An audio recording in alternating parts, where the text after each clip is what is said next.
Mes jau kalbėjome apie ginklus ir kaip, tarkim, apsiginti su megztuku ar rankine. Tačiau, tarkim, jūs esate namie, galbūt jūs esate virtuvėje, aplink jūs yra labai daug lėkščių, peilių, šakučių, puodų, viskas yra ginklas, tačiau ginklai turi būti adekvatus. Sugriebę peilį, jūs veikiausiai užmušite žmogų, nes peilis nėra skirtas savigynai. Kodėl?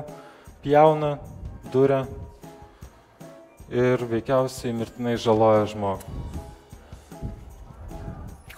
Tačiau jūs turite lėkštas, butelius, galbūt. Tai irgi yra jūsų ginklas. Kaip? Turite lėkštę, galite ją trenkti, mesti, taip susikurti atstumą, priversti žmogų nuo jūsų trauktis.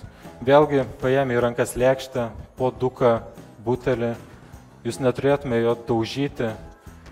Tiesiog sugriebate butelį ir ginate su juo. Vėlgi, jeigu užpuolikas turi peilį, jūs turite kažką kito, aišku, geriausia yra bėgti. Jeigu bėgti neišeina, jūs turite, tarkime, butelį, galbūt tai yra laukas, jūs turite skėti, jūs turėtumėte, jeigu užpuolikas jūs puola, atakuoti jo rankas to daikto. Vėlgi stengdamės padaryti kuo didesnį atstumą.